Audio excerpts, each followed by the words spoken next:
While the federal funding battle continues to persist, there is another battle that's unfolding this month, and that's America's trade war with China.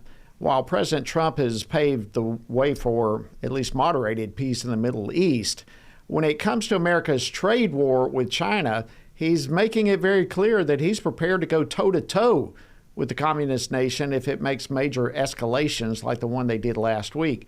U.S. Trade Representative Jamieson Greer told CNBC earlier today that President Trump could slap China with 100% tariffs.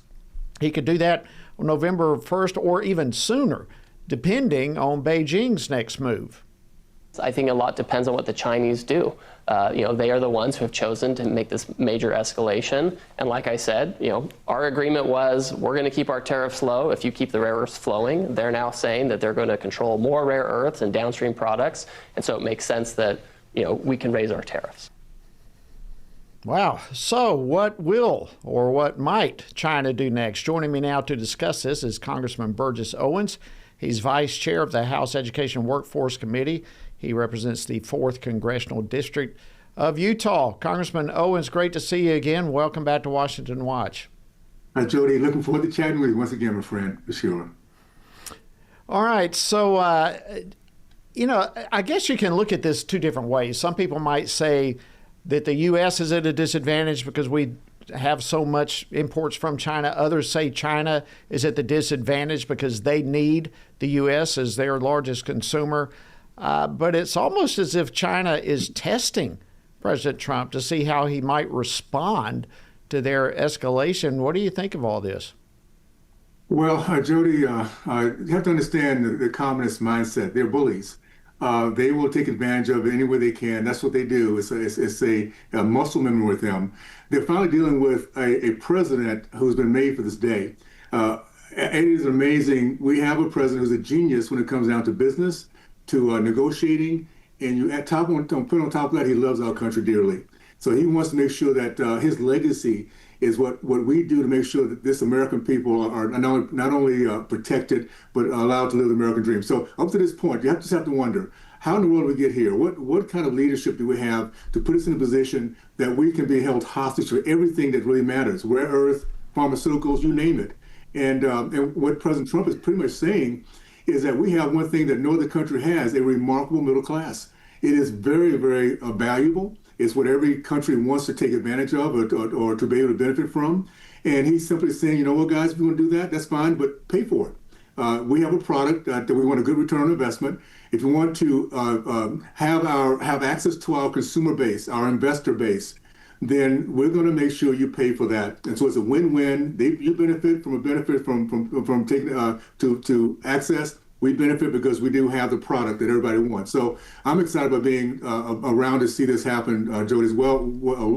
Long overdue, and it just says a lot about the reckless leadership we've had up until President Trump.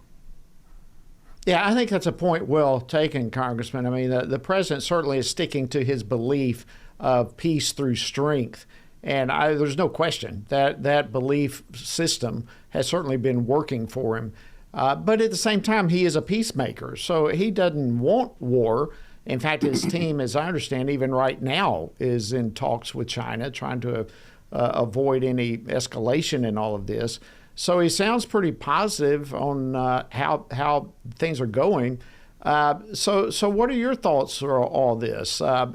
Is the president moving in the right direction with this and trying to negotiate while at the same time holding a pretty big stick? Well, I'll say this. You're seeing something happen in Congress, Jody, and you know how important this is. We as a conference come together like we never have, with a 3 or 4 seat margin, and yet we continue to win on votes. And that's because we as a conference have gotten to where we trust the president. We trust his instincts. We trust his ability to love our country and do the best for us. We trust the fact he will fight for us. So in essence, I think as Americans understand this, they see how he thinks, how he fights, and how he doesn't back down, our confidence will be even more so in that he's going to make some moves that we might not understand. Many of us are not negotiators, so we don't understand what a true negotiator does to get to the bottom line. We just have to trust that he will do the right thing. And at the end of the day, he's noble enough to know that if anything's hurting our country, he will make a change. The bottom line is America comes first. And so I have total trust that he's going to end up doing the very best he can. And this is one last thing, Jody. One thing that happened when he said fight, fight, fight, for the first time around the world, we understood what a true winner, what a fighter was, instinctively. It was not scripted. So that's something he brings to the plate also. He's the real deal. And so China, the communist people, they know that too, and they're going to deal with him accordingly. And it's amazing how often he is right on so many things. I remember when he started this whole Liberation Day, the tariffs back in April, the legacy media was fear-mongering. This is going to destroy the economy and globally as well as here in the United States, and certainly all of that simply has not happened. One more question before I let you leave, Congressman. Okay. A pretty important day today, awarding Charlie Kirk the Presidential Medal of Freedom, marking what would have been his 32nd birthday today. Your thoughts on that?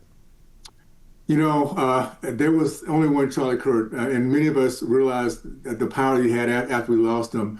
But at the end of the day, what the adversary means for evil, Heavenly Father means for good. And what we're doing right now, we're seeing young people finally understanding what they had an opportunity to see and witness.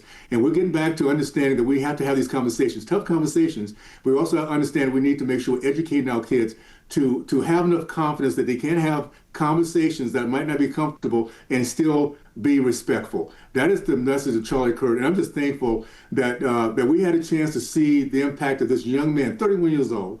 And he's impacted young and old, and we just now have to replicate that, which I think we will now that we see and have records of his thoughts and the way he thought through the process.